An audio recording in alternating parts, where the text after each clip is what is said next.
వాక్యం నిమిత్తం ప్రార్థన చేసుకుంటాం. దయచేసి ఇక్కడ మాట్లాడుతున్న సేవకుడు కాదు, పరిశుద్ధాత్మ దేవుడు. ఏ హృదయానికి ఏ వాక్యం అవసరమో దేవుడికి తెలుసు, కానీ ఇక్కడ సేవకుడికి తెలియదు. ప్రతి ఒక్కరూ కూడా దేవుణ్ణి మాత్రమే, పరిశుద్ధాత్మ దేవుణ్ణి మాత్రమే అడగండి. ఎందుకంటే వాక్యం ఏమని సెలవిస్తుందంటే కీర్తనలో 44:21 హృదయ రహస్యాలు ఎరిగిన తండ్రి అని వాక్యం సెలవిస్తుంది. అందుకనే పరిశుద్ధాత్మ దేవుణ్ణి మాత్రమే ప్రభువా నాతో మాట్లాడు పరిశుద్ధాత్మ దేవుడా అని ప్రతి ఒక్కరు నోరులు తెరిచి మనం ప్రార్థన చేద్దాం. పరిశుద్ధాత్మ దేవుడా, ఈ పరిశుద్ధ దినాన్ని నాయన ఇగో నా కీర్తనలో 84:10 మీ వాక్యం సెలవిస్తుంది నాయన. నీ సన్నిధిలో ఒక దినము గడిపితే 1000 దినములు శ్రేష్టమని నాయన. ఈ దినాన్ని ప్రభువా నీ సన్నిధిలో తీసుకొచ్చిన విధానం బట్టి ప్రత్యేకమైన కృతజ్ఞత స్తోత్రాలు చెల్లిస్తున్నాను నాయన. పరిశుద్ధాత్మ దేవుడా, మీ పరిశుద్ధ లేఖనముల ప్రకారము నాయన నాతో మీ బిడ్డలతో పరిశుద్ధాత్మ దేవుడా నాయన మీరు మాత్రమే ప్రతి హృదయంతో మీరు మాట్లాడి మీరు మహిమ పొందుకోమని ఈ ప్రార్థన మీ సన్నిధిలో చేర్చుకోమని నజరేయుడైన యేసు పరిశుద్ధ నామమున అడిగి వేడుకొంచున్నాం పరమ తండ్రి, ఆమేన్. పరిశుద్ధ గ్రంథంలో జెనసిస్ టు రెవల్యూషన్ ఈ ఒక్క మొదటి తెస్సలోనికీ పత్రిక 4వ అధ్యాయం 16వ వచనం మనం గమనిస్తే అది చాలా అంచు దినాలు, రాకడ దినాలు జరిగిపోయిన తర్వాత మనం ఒకసారి జ్ఞాపకం చేసుకుంటే మత్తయి సువార్త 24వ అధ్యాయం మనం జ్ఞాపకం చేసుకుంటే ఆయన రాకడ దినాలు ఎలా ఉంటాయో చెప్తాడు. ఎందుకంటే మనల్ని కూడా సిద్ధపడి ఉండమని చెప్తాడు. ఇది దిద్దుబాటు సమయం కాదు, ఇది సిద్ధపాటు సమయం. ఈ అంచు దినాలు, రాకడ దినాలు, కలవరి దినాలు వైవికాలు దేనికంటే మన జీవితం చాలా చిన్నది. వాక్యాన్ని మనం గమనించినట్లయితే మనం ఒక్కసారి గమనించండి, మానవుడికి మూడు తెలియదు. ఏంటంటే ఏ క్షణం ఏం జరుగుతుందో తెలియదు. అందుకే బైబిల్ వాక్యాన్ని గమనిస్తే Revelation chapter 1 verses 8 I am Alpha Omega the beginning and the ending said there are which is and which to come the almighty. వర్తమాన భూత భవిష్యత్ కాలమందు సర్వాధికారి సర్వ సృష్టికర్త ఆయనే. ఎందుకంటే ఒక్కసారి వాక్యం గమనించండి, ఇప్పుడు 11:15 అయింది, 12 గంటలకు మెసేజ్ అయిపోయి నేను ఇంటికి వెళ్తానని గ్యారెంటీ లేదు. మన జీవితం చాలా చిన్నది. అందుకే కీర్తనలో 31:15 ఉంటుంది, మన కాలగతుడు దేవుడు కోసం అని ఉంటాడు. మన జీవితం ఈ భూమి మీద ఎప్పుడు ఏ క్షణం ఏం జరుగుతుందో వీ కాంట్ డిసైడ్, ఎవరికి కూడా తెలియదు. అందుకనే మనం సిద్ధపాటు కలిగి ఉండాలి. రెండో పాయింట్ మనం గమనించినట్లయితే Deuteronomy chapter 32 verses 39 the Bible says, now see that I am me and there is no God beside me. I kill and then I allow, I wound and I heal, nor is there any who can deliver it from my hand. అందులో 7 మాటలు ఉంటాయి. ఆయనే దేవుడని, రెండోది ఆయన తప్ప వేరొక దేవుడు లేడని, మూడోది గాయపరిచేవాడు ఆయనేనని, నాలుగోది స్వస్థపరిచేవాడు ఆయనని, ఐదోది మరణాన్ని కలుగు చేసేవాడు ఆయనని, ఆరోది బ్రతికించేవాడు కూడా ఆయనని, ఏడోది who can deliver it from my hand. ఒక మానవుడు జీవితం ఈ భూమి మీద ఉండాలా ఉండకూడదని నిర్ణయించినోడు దేవుడు. మన చేతిలో లేదు. ఏ క్షణం ఏం జరుగుతుందో మనకు తెలియదు.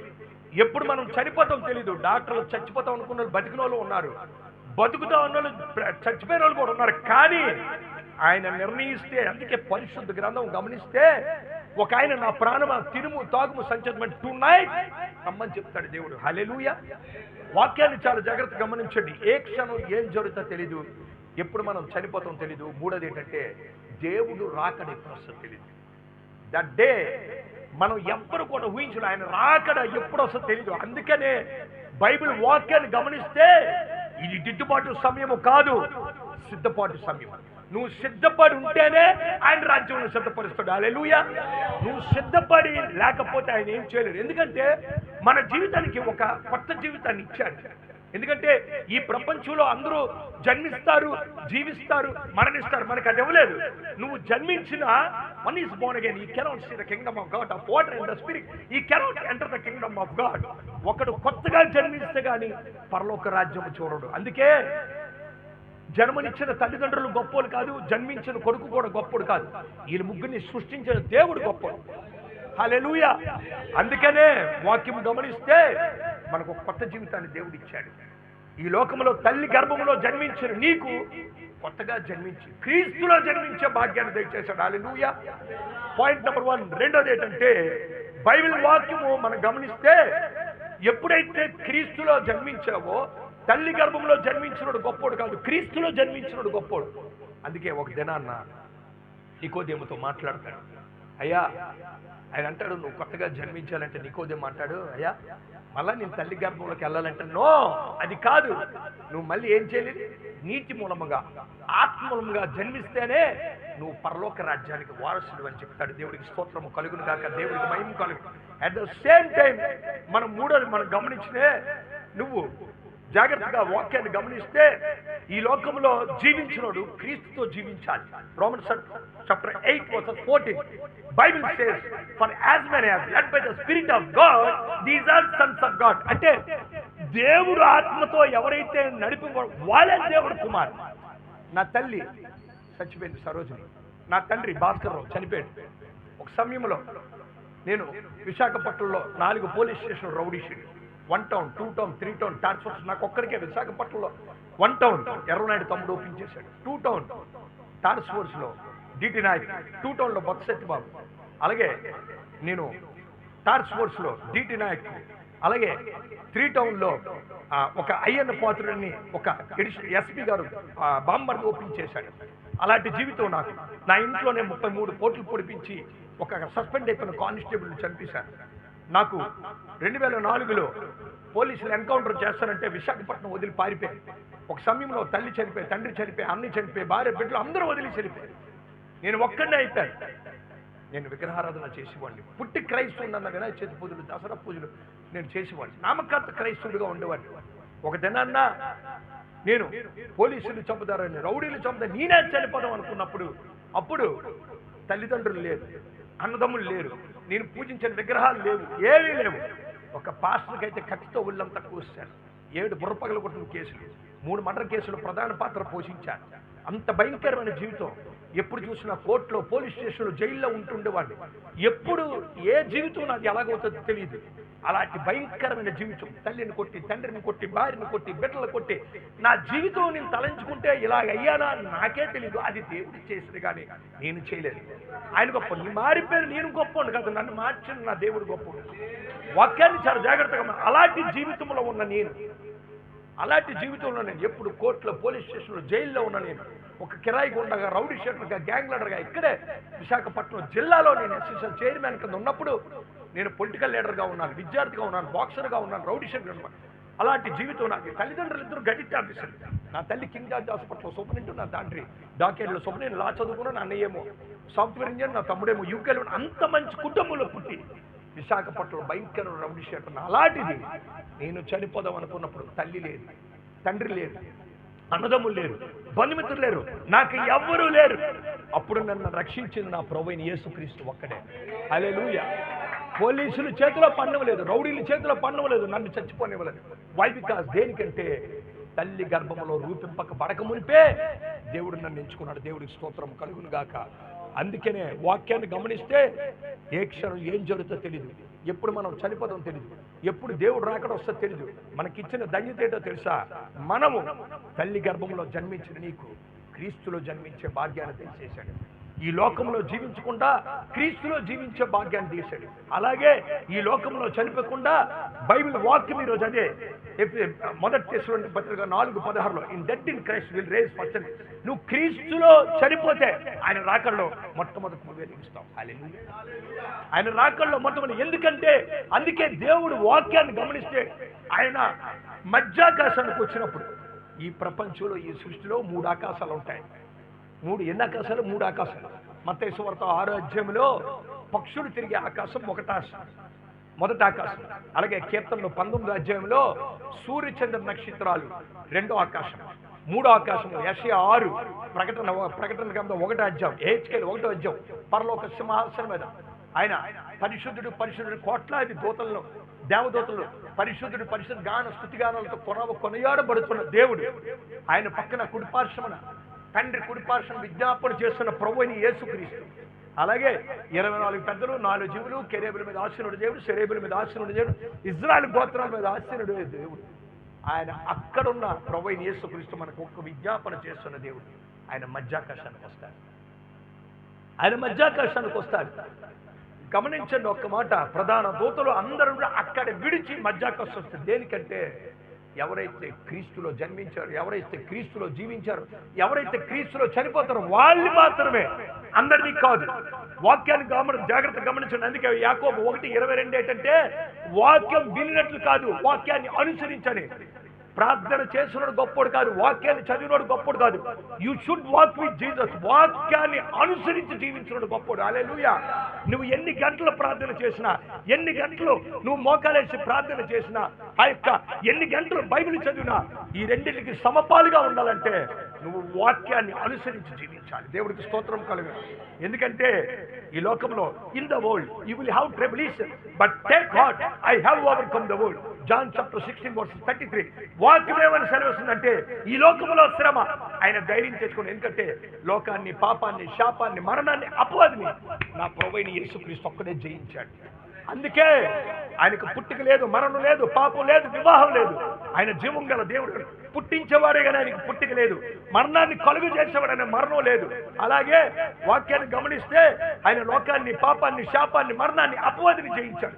పరలోకంలో పరిశుద్ధుడే, తల్లి గర్భంలో పరిశుద్ధుడే, భూమి జన్మించినప్పుడు పరిశుద్ధుడే, 3.5 సంవత్సరాలు సువార్త ప్రకటించినప్పుడు పరిశుద్ధుడే, మన కొరకు మనం చేసిన పాపాన్ని అన్యాయం తీర్పు పొందినప్పుడు పరిశుద్ధుడే, డబ్బులు తిన్నప్పుడు పరిశుద్ధుడే, రక్తము కాల్చినప్పుడు పరిశుద్ధుడే, ప్రాణం పెట్టినప్పుడు పరిశుద్ధుడే, మరణించినప్పుడు పరిశుద్ధుడే, పునరుద్ధానంగా లేచినప్పుడు పరిశుద్ధుడే, నిత్య జీవించినప్పుడు పరిశుద్ధుడే, నిత్య రాజ్యం ఇచ్చినప్పుడు పరిశుద్ధుడే, తండ్రి ఇంటి అనేక నివాస స్థలములు కలవని ఆ స్థలాలు సిద్ధపరిచి వస్తానని చెప్పినప్పుడు కూడా పరిశుద్ధుడే.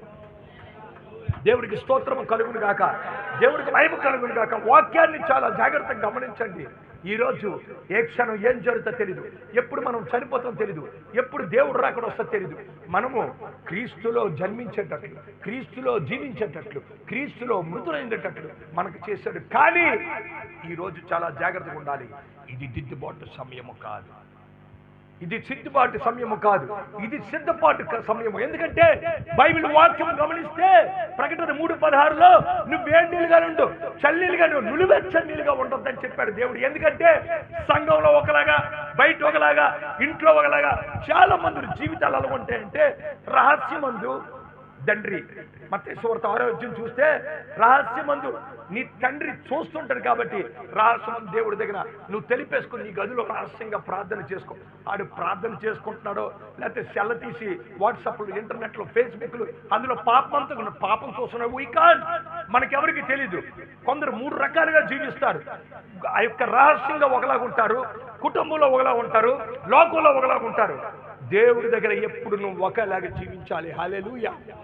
దేవుడి దగ్గర నువ్వు ఎప్పుడు ఒకేలాగా జీవిస్తే నీ జీవితం 30 60 100 ఉంటుంది. ఆయన మధ్యాకాశానికి వస్తే ఇక్కడ చనిపోయినాడు గొప్పడు కాదు, బ్రతికున్నాడు గొప్పడు కాదు. ఒక వాక్యం గమనించండి. ఆయన రూపాంతర కొండకి వెళ్ళినప్పుడు 2 వ్యక్తులు కనిపిస్తాడు. ఒక వ్యక్తి బైబిల్ వాక్యము ద్వితోపదేశకాండం 34:5లో మోషే చనిపోయిన వాక్యం సెలవిస్తుంది. ఇంకో వ్యక్తి ఏలియా is a prophet, he walked with God, he was not for God to him.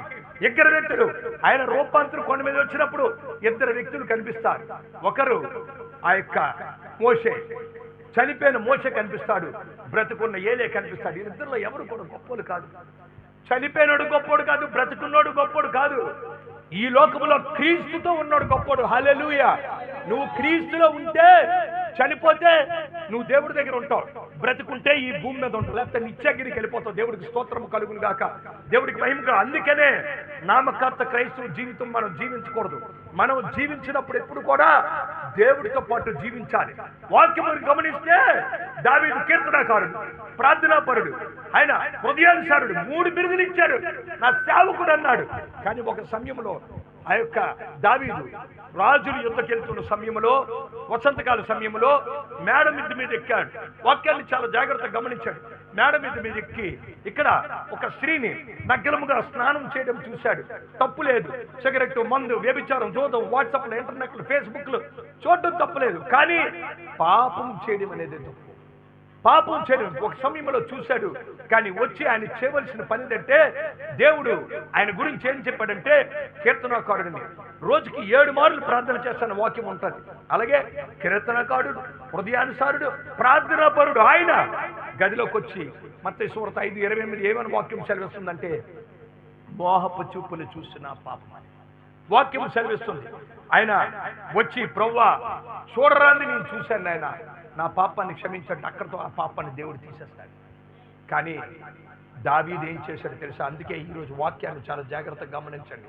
అందుకే బైబిల్లో మెలకుగా ఉండి ప్రార్థన చేయమని చెప్పాడు దేవుడు. మెలకుగా ఉండి ప్రార్థన చేయమని గమనించండి వాక్యాన్ని. ఆయనంతా గొప్ప దైవజనుడిలాగా కీర్తనకారుడు, హృదయానుసారుడు, ప్రార్థనాపరుడు అయి ఉండి ఆయన చూసిందని ఆహ్వానిస్తాడు. అదే మనం అందుకనే దేవుడు చెప్తాడు, నా గురించి కొద్దిగా మీరు మెలకుగా ఉండి ప్రార్థన చేయరని యాకోబుని, యోహానుని, పేతురు. ఎందుకంటే దేవుడు ఎప్పుడు కూడా సిద్ధపాటు కలిగి ఉండాలి. ఎందుకంటే ఈ లోకంలో దుష్టుడు, ఆడి వాయుమండల అధిపతి. ఈ లోకంలో మూడే ఆత్మలు ఉన్నాయి. ఒకటి దేవుడు ఆత్మ. దేవుణ్ణి ఆరాధించారు. యోహాను సువార్త 4:24 దేవుణ్ణి ఆరాధించారు, ఆత్మతోనూ సత్యముతోనూ ఆరాధించాలి. మొదట ఆత్మ దేవుడు ఆత్మ, తర్వాత దురాత్మే. మనకంటే ముందు దురాత్మే.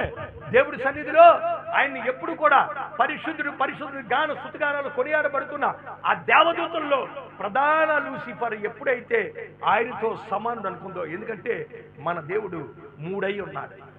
ఏమన్నాడు? ఆయనకు పుట్టుక లేదు, మరణం లేదు, పాపం లేదు, వివాహం లేదు. అందుకే ఆయనకు ఒక మాట ఉంది. ఏమనంటే, ముందు దేవుడని లేదు, పరిశుద్ధుడు. తప్పట్లు కూడా దేవుడు నామని కనపడుతుంది. ఆయనకు ఒక మాట ఉంది, ఈ లోకంలో, ఈ సృష్టిలో పరిశుద్ధుడనే మాట మన ప్రభువైన యేసుక్రీస్తు తప్పించి ఎవరికి కూడా లేదు. ఆయన హోలీ గాడ్. ఆయనకు పుట్టుక, మరణము, పాపం, వివాహం లేని దేవుడు. ఆ పరిశుద్ధుడే. ఆయన జీవము గల దేవుడు. ఆయన పరిశుద్ధుడు. ఆయన మామూలు పరిశుద్ధుడు కాదు. అందుకే ఒక సమయంలో బాప్టిసం ఇచ్చే యోహాను ఏం చెప్తాడంటే, నేను నీటితో బాప్టిసం ఇస్తాను, నా వెనకతలు చూడు శక్తిమంతుడు, ఆయన 3 బాప్టిసం ఇస్తాను చెప్పాడు. ఫస్ట్ హోలీ, పరిశుద్ధతతో. 2 పరిశుద్ధాత్మతో. 3 పరిశుద్ధాత్మ అగ్నితోని ఆయన బాప్తిసం ఇస్తాడు చెప్తాడు. హల్లెలూయా. అందుకనే ఆయనకి ఆ 3 ప్రాముఖ్యమైన అంశాలు ఉన్నాయి. కాబట్టి ఆయనకి దేవుడు అని ఉన్నాడు. తండ్రి, కుమార, పరిశుద్ధాత్మగా ఉన్నాడు. త్రియేక దేవుడిగా ఉన్నాడు. ఆయన జీవం గల దేవుడు. ఆయన తప్ప వేరొక దేవుడు లేడు. ఆయన తప్ప వేరొక రక్షకుడు లేడు. పైన ఆకాశం మీద కానీ కింద భూమి మీద కానీ ఆయన తప్ప దేవుడు లేడు. ఆయన తప్ప వేరొక రక్షకుడు లేడు. ఆమేన్. వాక్యాన్ని చాలా జాగ్రత్తగా గమనించండి. మన జీవితంలో మనది చాలా చిన్నది వాక్యం, చాలా చిన్న జీవితం. ఆ యొక్క వాక్యాన్ని మనం హృదయంలో పెట్టుకుని ఉండాలి. అందుకే సామెతలు 3 అంత పెద్ద దైవజనుడు ఆ యొక్క మోహపు చూపులు చూసి అక్కడతో విడిచిపెట్టకుండా దాన్ని ఆస్వాదించాడు. అదే చేస్తారు చాలా మంది. ఏదైనా వచ్చు, సిగరెట్, మందు, వ్యభిచారం, జోదం, అసూయ, కోపం, ద్వేషం, గర్వం, అహంకారం, ఏదైనా వచ్చు. ఇప్పుడు కృపవరం గురించి కోప్పడిపోయాను, బాగా కోప్పడి దేవుడి దగ్గర ఇప్పుడు క్షమాపణ అడిగాను. ఎందుకంటే నేను ఒక దగ్గర ఉండమంటే ఒక దగ్గర ఉన్నాడు, కోప్పడ్డాడు. అంటే పాపం చేసినోడు గొప్పడు కాదు, పాపాన్ని ఒప్పుకుని పశ్చాత్తాపడి విడిచిపెట్టినోడు గొప్పడు. హల్లెలూయా. వాక్యం చెప్పినోడు గొప్పడు కాదు, వాక్యాన్ని అనుసరించి జీవించినోడు గొప్పడు. కష్టాలు వచ్చినప్పుడు గొప్పడు కాదు, కష్టాల్లో యోబులను స్తుతించినోడు గొప్పడు. దేవుడికి స్తోత్రం కలిగి వాక్యాన్ని చాలా జాగ్రత్తగా గమనించాడు. మన జీవితంలో ఎవరు నా భర్తను మార్చాలని ప్రార్థన చేస్తున్నారు? చేపకెత్తండి. మీ భర్తను దేవుడు మార్చబోతున్నాడు ఈ సంవత్సరంలో. హల్లెలూయా. ఒక వాక్యాన్ని చాలా జాగ్రత్తగా మన వ్యక్తిగత జీవితంలో, మన ఆత్మీయ జీవితంలో, మన పరిశుద్ధమైన జీవితంలో వాక్యాన్ని చాలా జాగ్రత్తగా గమనించండి. మనం ఎప్పుడైతే చూసామో ఆమేన్, దాన్ని లోపటికి మాత్రం స్పిరిట్ని రప్పించుకోవచ్చు. ఆడేం చేస్తాడు తెలుసా? ద్వితోపదేశకాండ 21లో చూస్తే, దినవృత్తాంతాలు 21లో చూస్తే, దావీదు సింహాసనం మీద కూర్చున్నప్పుడు ఆడు ఎప్పుడు 3 రకాలుగా వస్తాడు అపవాది గారు. ఎలాగంటే నిన్ను ప్రేరేపిస్తూ ఉంటున్నాడు. అమ్మ చెల్లి, ద్వితోపదేశకాండ 21 చదువమ్మా ఒకసారి. సారీ 2వ దినవృత్తాంతాలు 21 అధ్యాయం. Make it fast brother, government చదవాలి, నో టైం రావాలి. ఇప్పుడు ఒక వేరే చర్చికి వెళ్ళి అభిషేకం కార్యక్రమం ఉంది. Make it fast. 2వ దినవృత్తాంతాలు 21 అధ్యాయం.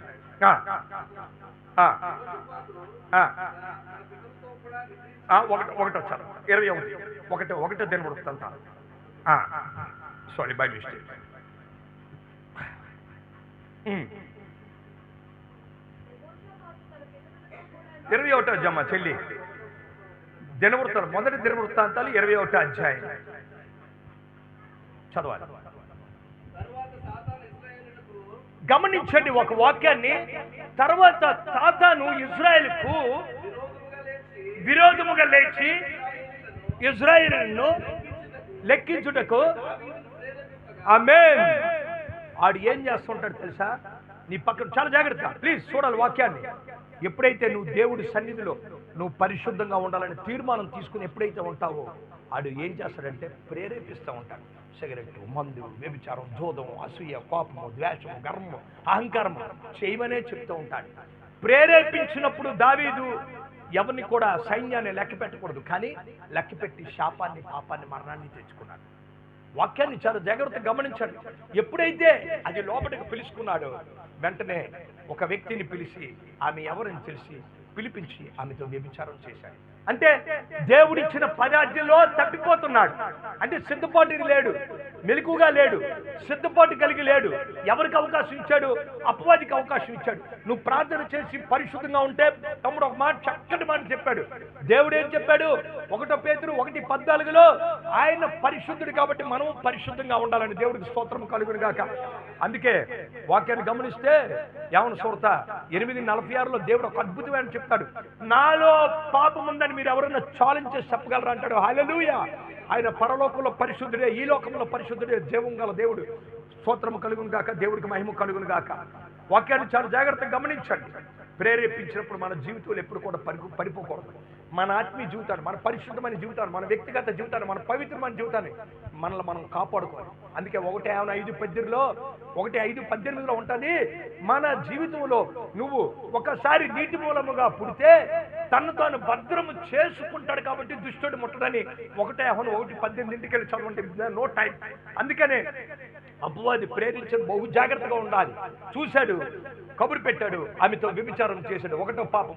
మళ్ళా ఆమె గర్భవతి ఆయన చెప్పగానే ఉరియాని ఆయనే చంపేశాడు. మళ్ళా ఒక సమయంలో కత్తి ఒక పక్క శత్రువులు పెడుతుంది, ఒక పక్క మన మీద పడుతుందని ఆమె తెచ్చి ఇంట్లో పెళ్లి చేసుకున్నాడు. పెళ్లి చేసుకుని ఇంట్లో తీసుకెళ్ళాడు. కానీ ప్రజలందరి దగ్గర గొప్ప ఘనుడు, దేవుడి దగ్గర ఘనహీనుడు. హల్లెలూయా. గమనించండి, అంత భయంకరమైన పాపాలు చేశాడు. అందుకనే దేవుడు 1-2 సార్లు చెప్తాడు. హబక్కకు 3:2 ఉంటుంది, యెహోవా సంవత్సరములు జరుగుచుండగా నీ కార్యములు నూతన పరుచుకోవడం. దేవుడికి స్తోత్రం కలుగును గాక, దేవుడికి. అందుకనే మెలకువ గుండి ప్రార్థన చేయాలి. శోధనలో ప్రవేశించకుండా నువ్వు మెలకువగా ఉంటేనే దేవుడు నీ జీవితాన్ని బహుగా ఆశీర్వదిస్తాడు. నువ్వు మెలకుగా ఉంటేనే పాపాన్ని, లోకాన్ని, అపవాదిని, సమస్తాన్ని జయిస్తావు. నువ్వు మెలకువగా ఉంటేనే ఆయన మధ్యాకు వచ్చినప్పుడు నువ్వు ఎత్తబడతావు. నువ్వు మెలకువగా ఉంటేనే అప్పుడు చనిపోతే మృతుల్లో నుంచి మొట్టమొదటి లేస్తావు. దేవుడికి స్తోత్రం కలుగును గాక. అందుకనే ఇది దిద్దుబాటు సమయం కాదు. పాపం చేసి క్షమించండి, పాపం చేసి క్షమించండి, పాపం చేసి క్షమించండి అని కాదు. మన జీవితంలో ఇది సిద్ధపాటు సమయం. ఈ వంచ దినాలు, రాకడ దినాలు, కలవర దినాలు. ఆమోసు 1:6 ఆయన ఏదైతే చెప్పాడో, గాజాని సర్వనాశనం చేస్తానని గాజాని నాశనం చేశాడు. ఆయన ఏదైతే లేఖనములు చెప్పాడో సమస్తము జరుగుతుంది. ఈ ప్రపంచంలో, ఈ సృష్టిలో పరిశుద్ధ గ్రంథంలో ప్రతిదీ కూడా నెరవేరుతుంది. ఎందుకంటే ఆయన జీవము గల దేవుడు. ఆయన మాట ఈ భూమి మీద ఏమన్నా జరుగుతుంది. అందుకనే గమనించండి, సంవత్సరము దాకా ఆ పాపాన్ని విడిచిపెట్టలేదు. అంటే దావీదు హృదయములో 1:4 వాక్యం ఏమని సెలవుస్తుందంటే, లోకంలో ఉన్నాడన్నా నీలో ఉన్నాడు గొప్పడు అంటాడు. దావీదు హృదయములో పరిశుద్ధాత్మ దేవుడు ఉన్నాడా? లేడు. దెయ్యాలతో ఉన్నాడు. కీర్తనకారుడు, ప్రార్థనాపరుడు, హృదయానుసారి. అందుకనే 1 పేతురు 3:16 ఉంటది, నువ్వు దేవుడు ఆలయం ఉన్నవని నువ్వు ఎరగవా, దేవుడు ఆత్మ నీలో నివసిస్తుందని నువ్వు ఎరగవా అని వాక్యం సెలవిస్తుంది. ఏమని? అందుకనే మన జీవితంలో, అందుకే హృదయ శుద్ధి గలవారు ధన్యులని మత్తయి సువార్త 5:8. నువ్వు ప్రార్థన చేసినప్పుడు, వాక్యాన్ని చదివినప్పుడు, వాక్యాన్ని అనుసరించి జీవించినప్పుడు పరిశుద్ధాత్మ దేవుడు నీ హృదయంలో ఉంటాడు. ఎప్పుడైతే పాపాలని నువ్వు ఎప్పుడైతే ఆహ్వానిస్తావో, పరిశుద్ధాత్మ దేవుడు దుఃఖపరచకండి అని ఉన్నది. పరిశుద్ధాత్మ దేవుడు బయటికి వెళ్ళిపోతాడు. ఎవరు వస్తారు లోపలికి? దురాత్మ, వాయుమండల అధిపతి, చీకటి అంధకార శక్తులు. ఎఫెసీయులు 6:6 ఉంటుంది, ఆడి గురించి ఉంటుంది. ప్రధాన దూతలు ఆడు, వాయుమండల అధిపతులు ఆడు, అంత భయంకరమైన అపవాది ఆడు నీ హృదయంలో జీవిస్తూ ఉంటాడు. నువ్వు పాపంలో జీవిస్తూ ఉంటాడు. సంవత్సరము దాకా దావీదుకి తెలియదు. ఆ పాపాలు విడిచిపెట్టలేదు. అబద్ధం ఆడాడు, వ్యభిచారం చేశాడు. ఏం చేశాడు? అబద్ధం ఆడాడు, వ్యభిచారం చేశాడు, నరహత్య చేశాడు. సంవత్సరం దాకా the God spoke to the Kings through profits. ఆ యొక్క రాజులతో మాట్లాడినప్పుడు ప్రవక్తల ద్వారా మాట్లాడేవాడు. నాతాను వెళ్ళి చెప్పితే నేను పాపం చేశాను అన్నాడు. అలా మనం ఎవరన్నా ఉన్నావా? ఆమేన్. నాతాను వెళ్ళి చెప్పితే అప్పుడు నేను పాపం చేశాను అన్నాడు. అప్పుడు పశ్చాత్తాపడి దేవాన్ని కృప చెప్పు, నన్ను కరుణింపమని, ఆశల బౌలం చెప్పిన అతిక్రమణ దుర్చము దోషం పోయినట్టు బాగుకరు, పాపం పోయినట్టు పవిత్రపరచము. అందుకనే దేవుడు మాట్లాడినప్పుడు మనం సిద్ధపాటు కలిగి ఆ పాపాన్ని విడిచిపెట్టుకోవాలి. నువ్వు మెలకుగా ఉండాలి. షద్రక్ మేషక్ అబేద్నెగోలు అగ్నిగుండంలో ఏసేస్తానని భయపడలేదు. ఎందుకంటే బబులోను దేశం మెలకుగా లేదు, నెబుకద్నెజర్ రాజు మెలకుగా లేడు. అందరూ కూడా విగ్రహానికి దండం పెట్టారు. రాజుకు భయపడ్డారు, అగ్నిగుండానికి భయపడ్డారు, విగ్రహానికి భయపడ్డారు. అందరూ కూడా ఆ యొక్క విగ్రహానికి దండం పెట్టారు. కానీ ముగ్గురే వ్యక్తులు మెలకుగా ఉన్నారు. అది మెలకుగా ఉండడం అంటే. ఎవరది?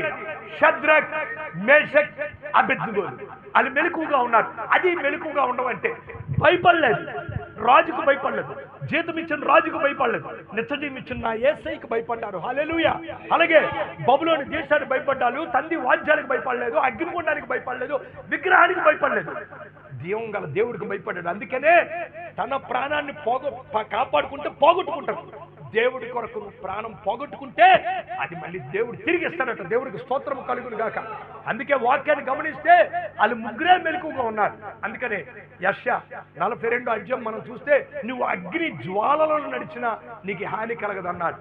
అందుకనే గమనించండి, షద్రక్ మేషక్ అబేద్నెగోలు ఎంత ధైర్యంగా ఉన్నారంటే వాళ్ళు మెలకుగా ఉన్నారు కాబట్టి ఆ యొక్క షద్రక్ మేషక్ అబేద్నెగోలు ధైర్యంగా ఉన్నారు. మెలకుగా ఉన్నారు కాబట్టి రాజుకు భయపడలేదు, విగ్రహానికి భయపడలేదు, తంతి వాద్యాలు పడలేదు, ఎవరికి కూడా నమస్కారం పెట్టలేదు. అంత గొప్ప రాజు అడుగుతున్నాడు, మీరు ఎందుకు దండం పెట్టలేదంటే వాటికి కళ్ళుండి చూడవు, నోరుండి మాట్లాడవు, చెవులుండి పనిచేయవు, కాళ్ళు చేయవు, అది విగ్రహం, నీ వాడికి దండం పెట్టవు, దేవుడు కాదని చెప్పేస్తాడు. హల్లెలూయా. ఎందుకు? నీకు కష్టం వస్తుంది, నీ అప్పులు తీరలేదు, ఫైనాన్షియల్ ప్రాబ్లమ్స్ ఎవరికి ఉన్నాయి. గమనించండి ఒక మాట, నీ అప్పులు తీరలేదు, నీకు ఉద్యోగం రాలేదు, నీకు వివాహం కలగలేదు, నీ గర్భఫలం కలగలేదు, అనారోగ్యం కలగలేదు, నీకు నడుము నొప్పి వస్తుంది, లేకపోతే నీ జీవితంలో ఏదన్నా రావచ్చు. కానీ దేవుడు దేనికి తెలుసా? నిన్ను కష్టాల్లో నడిపిస్తాడు, ఆత్మీయంగా బలపరుస్తాడు. షద్రక్ మేషక్ అబేద్నెగోలు అగ్నిగుండంలో పడతారని తెలుసు. ఇక్కడ 3 కార్యాలు జరగాలి. షద్రక్ మేషక్ అగ్నిగుండంలో వేయగలడు, వేయకుండా తప్పించగలడు. ఆయన ఏదైనా చేయగలడు. నీకు శ్రమ రాకుండా కాపాడగలడు, లేకపోతే శ్రమ వచ్చినట్లు చేయగలడు. ఇక్కడ వాక్యాన్ని గమనించినట్లయితే ఇది అగ్నిగుండం. షద్రక్ మేషక్ అబేద్నెగోలు అగ్నిగుండంలో వేయకుండా కాపాడలేడా? ఇక్కడ ఆయన ఏ కార్యం శ్రమ రాకుండా చేయగలడు, అగ్నిగుండంలో పడకుండా చేయగలడు, అగ్నిగుండంలో పడేటట్లు చేయగలడు. ఎందుకన్నా ఈ సమస్తము జరుగుతుంది జీవము గల దేవుడే. కానీ అగ్నిగుండంలో ఎందుకు పడుతున్నారు? ఇక్కడ 3 కార్యాలు జరగాలి. పాయింట్ నెంబర్ 1, నెబుకద్నెజర్ కళ్ళు తెరవబడాలి, జీవం గల దేవుడు ఎవరు అంటే. పాయింట్ నెంబర్ 2, బబులోను దేశం అంతా కూడా మనోనేత్రాలు తెరవబడాలి. పాయింట్ నెంబర్ 3, ఈ షద్రక్ మేషక్ అబేద్నెగోలు బైబిల్ వాక్యం ఏమైనా సెలవిస్తుందంటే వాళ్ళు బబులోను దేశంలో హెచ్చింపబడును అన్నది. హల్లెలూయా. ఇది నీ జీవితంలో గర్భఫలము, ఉద్యోగము, అనారోగ్యత, లేకపోతే ఫైనాన్షియల్ ప్రాబ్లం, ఈ భర్త బాధ, ఇక్కడ ఒక తల్లి పిల్లల గురించి ఎంతో బాధపడుతుంది, నీకు అన్నిట్లో విడుదల కలుగు చేస్తాడు దేవుడు. ఎందుకంటే ఈ శ్రమ ఆయన మహిమ పొందుకోవాలి, నీకు ఒక గొప్ప సాక్ష్యాన్ని ఇవ్వాలి, నీకు ఒక అద్భుతాన్ని ఇవ్వాలి. దేవుడికి స్తోత్రం కలుగును గాక. ఏదన్నా కష్టం, ఏదన్నా శ్రమ వచ్చిందంటే దేవుడు మహిమ పొందుకోబోతున్నాడు. దేవుడు మహిమ పొందుకోబోతున్నాడు. నీకు ఈ శ్రమ వచ్చిందంటే నీ పట్ల ఒక అద్భుతం చేయబోతున్నాడు. నీకు ఈ శ్రమ వచ్చిందంటే నువ్వు సాక్ష్యం చెప్పబోతున్నావు. నీకు ఈ శ్రమ వచ్చిందంటే నువ్వు హెచ్చింపబడుతున్నావు. దేవుడు మహిమ పొందుకో. ఇవి జరగాలంటే నువ్వు శ్రమలో ఉండాలి. ఏ దానియేలుకి తెలీదా సింహాలు బోన్లే వేస్తారని? దానియేలుకి తెలీదా? బబులోను దేశంలో మెలకుగా ఉన్నాడు. హల్లెలూయా. మెలకుగా ఉన్నాడు. అయినా ఉదయకాల సమయంలో, మధ్యకాల సమయంలో, సాయంకాల సమయంలో ఏం చేస్తున్నాడు? ప్రార్థన చేస్తున్నాడు. గమనించండి ఒక్క వాక్యాన్ని, మనం మెలకుగా ఉంటేనే దేవుడు నీ పట్ల గొప్ప కార్యం చేస్తాడు. Behold he who keeps Israel shall neither slumber Nar sleep. Israel దేవుడు కురుకోడు, నిద్రపోడు. నా భార్య, నా బిడ్డలు నేను కలిపి పడుకుంటే నా గుండె నొప్పి వస్తే చూస్తారా? వాళ్ళు పడుకుంటారు, నేను పడుకుంటాను. కానీ నా దేవుడు కునుకడు, నిద్రపోడు. ప్రతి క్షణం ప్రతి నిమిషం నిన్ను ఎవరన్నా ప్రేమించి చూస్తున్నారంటే మన జీవము గల దేవుడు తప్పించి ఇంకెవరు కాదు. హల్లెలూయా. ఆయన ఒక్కడే. బైబిల్ వాక్యం చదివేస్తుంది, the Lord shall preserve you from all evil, he shall preserve your soul, the Lord shall preserve your going out and your coming in from this time forth even for ever more. ఏ అపాయము రాకుండా కాపాడను, నీ యొక్క ప్రాణాన్ని కాపాడను, నీ రాక పోకలెందుకు కాపాడునని వాక్యం సెలవిస్తుంది. నువ్వు ఇంట్లో నుంచి వెళ్తున్నప్పుడు వచ్చినప్పుడు తల్లి తండ్రి ఆనందములు పొందుతూ ఉండు, కానీ 1,000 may fall at your side, at 10,000 at your right hand, but it shall not come near you. నీ పక్కన 1000 పడినను, నీ కుడి పక్కన 10,000 పడినను అపాయము నీ దగ్గరికి రాదు. అలా చూసేవాడు మన దేవుడే. ఎప్పుడది? నువ్వు పరిశుద్ధంగా ఉంటేనే, నువ్వు మెలకుగా ఉంటేనే, దేవుడు ఆత్మతో ఉంటేనే, దేవుడు కృపలో ఉంటేనే, దేవుడు సన్నిధిలో ఉంటేనే, దేవుడు అభిషేకంతో ఉంటేనే, నువ్వు పరిశుద్ధంగా ఉంటేనే, నువ్వు మెలకుగా ఉంటేనే అది జరుగుతుంది. దానియేలు సింహాలను భోజనం చేస్తే ఏమన్నా జరిగిందా? ఆడు ముద్రేశాడు. నా దేవుడు సింహాలు నోటికి ముద్రేశాడు. హల్లెలూయా. నువ్వు మెలకుగా ఉండాలి. దేవుడు మధ్యాకాశానికి వచ్చినప్పుడు నువ్వు ఎత్తబడాలి. నువ్వు చనిపోతే ఎత్తబడాలి, బ్రతుకుంటే ఎత్తబడాలి. అందుకనే ఈ అంత్య దినాలు, రాకడ దినాలు, కలవడి దినాలు ఇది దిద్దుబాటు సమయము కాదు, ఇది సిద్ధపాటు సమయం. నువ్వు సిద్ధపడి ఉండాలి. వాక్యము చాలా జాగ్రత్తగా గమనించండి. నువ్వు మన జీవితంలో విశ్వాసం అనేది చాలా ప్రాముఖ్యం. ఆమేన్. విశ్వాసం అనగా నీ శ్రమలో, ఇరుకులో, ఇబ్బందుల్లో, సమస్యల్లో దేవుడికి కావలసింది ఏంటో తెలుసా? నువ్వు విశ్వాసం. విశ్వాసములో నువ్వు ఎలాగున్నావో దేవుడు చూస్తాడు. ఎందుకంటే నీ విశ్వాసము నీ జీవితంలో అద్భుతాన్ని చూస్తుంది. నీ విశ్వాసము నీ జీవితాన్ని మారుస్తుంది. ఎగ్జాంపుల్, సమయంలో ఏలియాకు దేవుడు చెప్పాడు, చాలా జాగ్రత్తగా వాక్యం గమనించు. ఏలియా, నువ్వు కేరెతు వాగు నీరు తాగా. అలాగే ప్రభు అని చెప్పి ఏలియా ప్రయాణం చేస్తూ ఉంటాడు. దేవుడు వెళ్ళిపోతున్నప్పుడు ఏలియా అడగలేదు, ప్రభు నాకు తిండి ఎలాగా? ఆయన ప్రవక్త వెళ్ళిపోతున్నాడు. చాలా జాగ్రత్తగా వాక్యాన్ని గమనించాడు. వెళ్తున్నప్పుడు మళ్ళీ దేవుడు పిలిచాడు, ఏలియా, ప్రభువా నువ్వు వెళ్ళి పని ఏంటో తెలుసా? నువ్వు పని చేయాలి. అక్కడికి వెళ్ళిన తర్వాత నీకు కాకులు వచ్చి నీకు ఆహారం తెస్తాయి.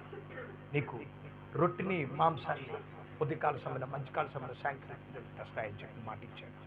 ఇక్కడ కుక్క వస్తుందా, గాడిద వస్తుందా అనేది అవసరం కాదు. దేవుడు ఏంటంటే ఆయన చెప్పితే ఏదన్నా ఈ లోకంలో జరగాలి. దేవుడికి స్తోత్రము కలుగుగా. కాకి వస్తుంది. చాలా జాగ్రత్తగా వాక్యాన్ని గమనించాలి. ఒక దగ్గరికి వెళ్ళాడు, దేవుడు చెప్పినట్లు జరిగింది. కాకి వచ్చింది, రొట్టె మాంసాన్ని తెచ్చింది, కేరేతు వాగు తాగాడు. తాగిన తర్వాత దేవుడు చెప్తాడు. అక్కడ కరువు వచ్చినప్పుడు ఆ యొక్క దేవుడు ఆ యొక్క ఏలియాని పిలుస్తాడు. చాలా జాగ్రత్త, ఏలియా, ప్రభువా నువ్వు ఇప్పుడు వెళ్ళు, సారెపెద్ద విధవరాలు నిన్ను పోషిస్తుందని చెప్పాడు. అలాగే ప్రభువాని నెక్స్ట్ అక్కడి నుంచి సారెపెద్ద విధవరాల దగ్గరికి వెళ్ళాడు. చాలా జాగ్రత్తగా వాక్యం గమనించండి. అంటే విశ్వాసంలో లోతైనది. అక్కడ సారెపెద్ద విధవరాల దగ్గరికి వెళ్ళినప్పుడు ఆమె చూసి అయ్యా అని పలకరించడం జరిగింది. ఆయన కూర్చుని, అమ్మా ఇలా రా, నువ్వు గ్లాసు మంచినీళ్ళు తెమ్మా. దానికి ఆమె ఇచ్చి నీళ్లు తీసుకొచ్చింది. తర్వాత ఆయన అన్నాడు, నువ్వు వెళ్ళి ఒక అప్పం తీసుకుని రా అంటే ఆవిడ యాక్సెప్ట్ చేయలేదు. వై? బికాజ్ దేనికంటే నా కొడుకుకి నాకు కూడా సీసాలో కొంచెమే నూనె ఉంది, తొట్టిలో కొద్దిగా పిండి ఉంది, పుల్లలు ఏరుకుని ఈ రాత్రి తిని చనిపోదామంటే నీకు ఎక్కడి నుంచి దొరికింది, ఎక్కడి నుంచి నీకు ఇవ్వాలి అడిగింది. అంటే మొదట చెప్పినప్పుడు ఏలియాకి సమృద్ధిగా దొరికింది. రెండోసారి చెప్పిన స్థలములో అక్కడ సమృద్ధి లేదు. కానీ ఇస్సాకుకి చెప్పినోడు ఎవరు? అందరూ కరువు వస్తే వెళ్ళిపోతుంటే ఇస్సాకు నువ్వు వాగని చెప్పాడు. అలాగే అది ప్రభువా కరువు వచ్చింది, మేము వెళ్ళిపోతున్నాం అంటే హాల్ వెళ్తాను, నువ్వు అబ్రహాం కుమారుడు, నేను ఆశీర్వదిస్తాను, అక్కడే ఉంది. కరువు వచ్చింది, ఎండిపోయింది, పరిస్థితి బాలేదు, వెళ్ళొద్దని చెప్పాడు. ఎందుకంటే భూమిని సృష్టించింది ఆయన, అద్భుతాలు చేసింది ఆయన, ఆశ్చర్యకార్యాలు చేసింది ఆయన. ఎందుకంటే ఆయన మాటిస్తే ఈ లోకంలో నీ కొరకు ఏదన్నా చేయగలడు. ఆయనకి కావాల్సింది నువ్వు. సూర్య చంద్ర నక్షత్రాలు యెహోషువ ఆపాడంటే యెహోషువ గొప్పడు కాదు, నువ్వు కావాలి. నీ ప్రార్థన కావాలి, నీ వాక్యం చదవాలి, వాక్యాన్ని అనుసరించి జీవించాలి. ఆ యొక్క సూర్య చంద్రులు ఎవరితో ప్రార్థన చేస్తే ఆపేడు. దేనికో తెలుసా? ఆ సూర్య చంద్రులు ఇంపార్టెంట్ కాదు, నీ ప్రార్థనలు ఇంపార్టెంట్. హల్లెలూయా. ఎప్పుడైతే విశ్వాసంగా చేస్తావో నీ జీవితంలో అద్భుతాలు చూస్తావు. ఏలియా అక్కడికి వెళ్ళి ఎప్పుడైతే అలా చెప్పిందో ఏలియా ఆగిపోలేదు. ఇక్కడ 3 విషయాలు జ్ఞాపకం చేసుకోండి. విధవరాలు చెప్పిన మాట వినాలా, దేవుడి మాటకు లోబడాలా? దేవుడు ఏం చెప్పాడు నీకు? ఏం చెప్పాడు? మూడోది, నిన్ను ఎవరు పోషిస్తారు? సారెపేత విధవరాలు పోషిస్తారు. ఇక్కడ అలా జరగలేదు, కానీ జరుగుతుంది. హల్లెలూయా. వాక్యం అదే సెలవుస్తుంది. లేనిది ఉన్నట్లు, ఉన్నది లేనట్లు చేయగల దేవుడు. అడుగుటి వాటికంటే, ఊహించని వాటికంటే అత్యధిక దేవుడు. అక్కడ జరుగుతుంది. బట్ సారెపేత విధవరాలు కాదు, సీసాలో నూనె కాదు, తొట్టులో పిండి కాదు, గ్లాస్ నీళ్లు కాదు, అప్పు కాదు, దేవుడు మాట అక్కడ జరుగుతుంది. ఎప్పుడది? అది విశ్వాసంగా. ఏలియా అందుకే, అయ్యా నువ్వు అక్కడ నాకు చెప్పావు సమృద్ధిగా నీరు దొరికింది, అక్కడ నువ్వు చెప్పావు కేరత్ వాగు దగ్గర నీరు దొరికింది, అక్కడ నువ్వు చెప్పావు కాకొచ్చి రొట్టిని మాంసాన్ని ఇచ్చింది, నువ్వు ఇక్కడ చెప్పావు ఇక్కడ జరగలేదు, ఇక్కడ సంతృప్తి, ఇక్కడ అసంతృప్తి, ఎందుకు ఇలా జరిగింది అని అడగలేదు. నువ్వు ముందెళ్ళి దేవుడి మాటకు లోబడి నువ్వు ముందెళ్ళి అప్పాన్ని వేసి ముందు నాకు తీసుకుని అన్నాడు. హల్లెలూయా. అదే విశ్వాసం. నీ కప్పులు, వర్తమానం, అనారోగ్యం, ఉద్యోగం, వివాహం, గర్భఫలం, వాటి వరకు మీరు ఏదన్నా ఉన్నప్పుడు ఆ సమయంలో దేవుడికి కావలసింది విశ్వాసం. దేవుడు నా పట్ల చేస్తాడని. అందుకే ఏలియా ఎంత మాత్రం భయపడలేదు. ఆ యొక్క పరిస్థితులు మన జీవితంలో ఎప్పుడు కూడా చూడకూడదు.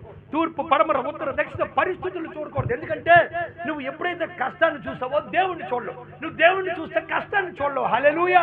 అందుకనే స్థితి పరిస్థితులు ఎప్పుడు చూడకూడదు. అదృశ్యమైనవి దృశ్యంగా చూపించగలడు దేవుడు. హల్లెలూయా. దేవుడికి స్తోత్రము కలుగునుగా. అందుకనే వాక్యం ఏమని సెలవిస్తుందంటే నువ్వు నీతిమంతుడుగా విశ్వాసముగా ఉండాలండి. బైబిల్ వాక్యం Romans chapter 1 verse 8, the righteous man that just shall live by faith. Habakkuk 2 verse 4, the righteous man that just shall live by faith.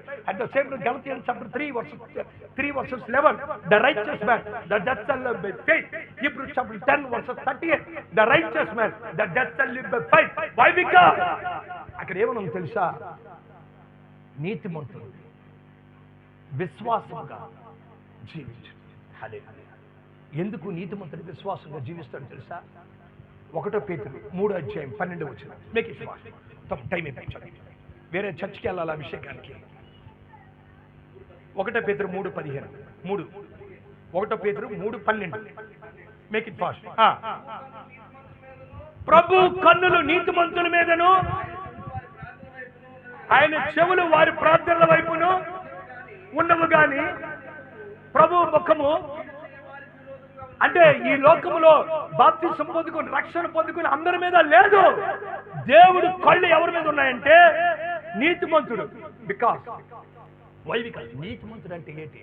ఏ పాపం చేయకుండా మెలకుగుండి పరిశుద్ధంగా ఎవడైతే ఉంటాడో ఆ నీతిమంతుడి మీదే అంత పరలోక సింహాసనం మీద దేవుడు కీర్తనలు 11:4 పరలోక సింహాసనం మీద కన్నులారా నరులు చూస్తాడు, కన్ను దృష్టితో నరులు పరిశీలిస్తాడు.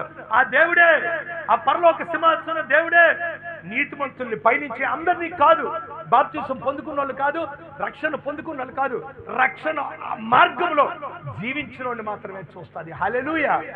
ఇక్కడ బాప్తిసం పొందుకుని రక్షణ పొందినోడు కాదు. నువ్వు you should walk with Jesus. నువ్వు దేవుడితో నువ్వు జీవించినట్లయితే, నువ్వు మెలకుగా ఉన్నట్లయితే, నువ్వు పరిశుద్ధంగా ఉన్నట్లయితే, ఆయన కృపలో ఉన్నట్లయితే, ఆయన సన్నిధిలో ఉన్నట్లయితే, ఆయన హస్తములో ఉన్నట్లయితే, ఆయన ప్రేమలో, ఆయన కరికరములో, ఆయన జాయనులో, ఆయన దయలో నువ్వు ఉన్నట్లయితే దేవుడు నిన్ను మాత్రమే ఆయన కళ్ళుతో చూస్తాడు. హల్లెలూయా. అట్ ద సేమ్ టైం నువ్వు చేస్తున్న ప్రార్థన, హల్లెలూయా, నువ్వు చేస్తున్న ప్రార్థన నేరుగా వినబడతాయి.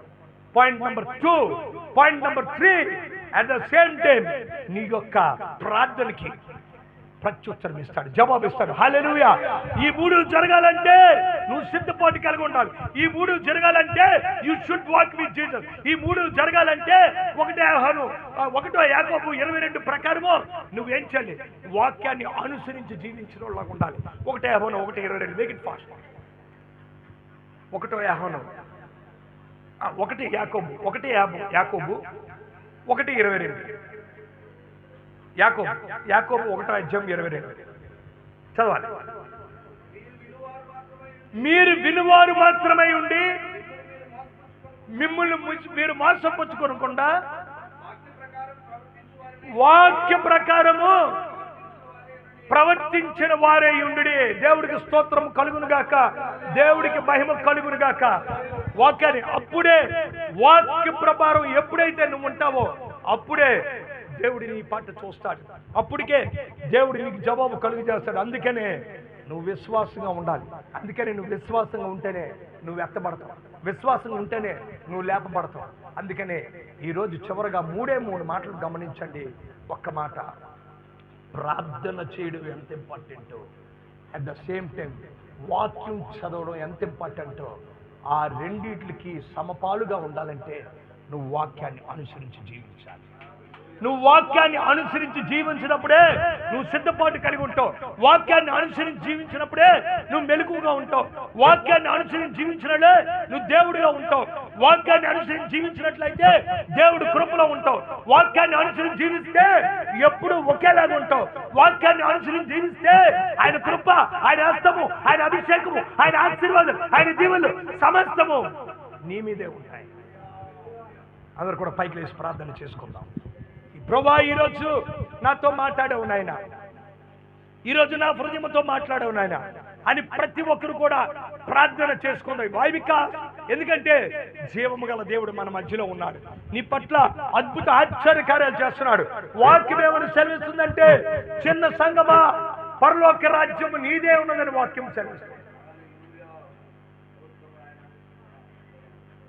అందుకనే ఒక్కసారి ఈరోజు నాతో మీతో మాట్లాడాడు దేవుడు, మా హృదయాలతో మాట్లాడాడు దేవుడు. అంచు దినాలు, రాకడ దినాలు, కలవర దినాలు, సిద్ధపాటు ఉండమని చెప్పాడు, మెలకుగా ఉండమని చెప్పాడు. అంతేకాదు విశ్వాసంలో ఎలాగుండా చెప్పాడు. విశ్వాసం ఉంటే నీకు ఏం జరుగుతుందో చెప్పాడు. ఇవన్నీ కూడా వినివాడులాగా కాదు, ఆ వాక్యాన్ని అనుసరించేవాడులాగా ఉన్నాడు, అనుసరించేవాడులాగా ఉన్నాడు. పరిశుద్ధుడా, మీ పరిశుద్ధమైన పాదాల దగ్గరికి వస్తున్నాను నాయన. నా ఇదిగో ప్రభు, ఈ దినాన్న నేను వస్తానని నాకు తెలియదు, కానీ రప్పించిన దేవుడు మీరు. మీ గొప్పలం కాదు నాయన. ఏ సమయంలో, ఏ స్థలంలో ఎవరు ఎక్కడ నిలబడాలో మన జీవం గల దేవుడికి మాత్రమే తెలుసు. పరిశుద్ధాత్మ దేవుడా, మీ బిడ్డలు మీరు జ్ఞాపకం చేసుకోండి, మీ కృపలో భద్రపరచుకోండి. మీ ఆత్మతో, మీ శక్తితో, బలముతో నింపండి. Every darkness, every sickness, I rebuke, I curse you, I break you, I bind you. Touch Holy Spirit in the name of Jesus. I rebuke in the name of Jesus. పరిశుద్ధాత్మ దేవుడా, చిన్న బిడ్డను జ్ఞాపకం చేసుకోండి ఆయన. ఆరోగ్యమందు, జ్ఞానమందు, విద్యందు ప్రేమించాలి. ఎదిగి కొద్దిగా భాగ్యాన్ని మీ అందరి భయభక్తులు తల్లిదండ్రుల విధేయతగా మనుషుడు దాన్ని దీవించాలి. యవనస్తులను జ్ఞాపకం చేసుకోండి ప్రభావ. అని యేసేపులాగా నన్ను అదేవిధంగా ప్రభావ రూత్ లాగా, ఎస్తేర్ లాగా ఉండే భాగ్యాన్ని దయచేయండి. అందుకే ప్రభావ, ఎవరైతే అప్పుల సమస్యలు ఉన్నారో దితోపు చేసుకోండి. పరిహారం 5 ప్రకారం ప్రతి అప్పు ఏ శ్రమలో కొట్టివేస్తున్నాను తల్లి ప్రభావ. ఎవరైతే భర్త మార్చాలని ప్రార్థన చేస్తున్నారు, తన భర్త జీవితంలో అద్భుత కార్యం చేయండి నాన్న. ఫరో కంటే గొప్పలు కాదు నాయన. హృదయాలు కఠినపరచాలన్నా, కలవరపరచాలన్నా మీరే నాయన. వాళ్ళ హృదయాలు కలవరపరచాలి. అద్భుత ఆశ్చర్యకార్యాలు జరిగించే దేవుడు నాయన. ఉద్యోగ ప్రయత్నాలు గొప్ప కార్యం చేయండి నాన్న. తల్లి ఇదిగో బిడ్డల గురించి బాధపడుతుంది, బిడ్డల జీవితాల్లో మీరు అద్భుత కార్యం చేయండి ప్రభా. బీపీలతో, షుగర్లతో, గ్యాస్ట్రిక్లతో, కిడ్నీలతో, లివర్లతో, ప్యాంక్రియస్తో, క్యాన్సర్తో, మోకాళ్ళ నొప్పితో, మైగ్రేన్తో, నడువు నొప్పులతో, యశాబుడు 5 కొరకు, యశాబుడు 5 ప్రకారం బీ కొట్టిన దెబ్బలతో స్వస్థత కలుగునుగా ఈ కృపలు భద్రపరచుకోండి. మీ ఆత్మతో, మీ శక్తితో, బలంతో నింపండి. ప్రతి ఒక్కరిని పేరు పేరు దీవించి ఆశించండి. ప్రత్యేకంగా తమ్ముడు సేవకుడు ప్రత్యేకంగా జ్ఞాపకం చేసుకోండి. ఆది అపోస్తులు ఎలాగైతే వాడుకున్నానైనా మీ బిడ్డలను అలా వాడుకోండి. మీ బిడ్డను ఫైనాన్షియల్గా బ్లెస్ అయ్యిందన్న, ఆ బిడ్డని అనేక మందికి ఆశీర్వాదంగా ఉంచుతున్నారు. దాన్ని బట్టి స్తోత్రాలైనా వాళ్ళ బిడ్డలు దీవించిపోతున్నారు, తను దీవించిపోతున్నారు అన్న. ఈ సంఘం వేరే దగ్గరికి మారబోతున్నాయన్న, ఇంకా పెద్ద సంఘముగా చేయబోతున్నాను ఆయన. విస్తారమైన గొర్రెలు రాబోతున్నాయన్న. ఈ సేవకుని ఇంకా బలంగా వాడుకోబోతున్నాను ఆయన. తూర్పు, పడమర, ఉత్తర, దక్షిణ మీ కృపల భద్రపరచుకోబోతున్నాను నాయన.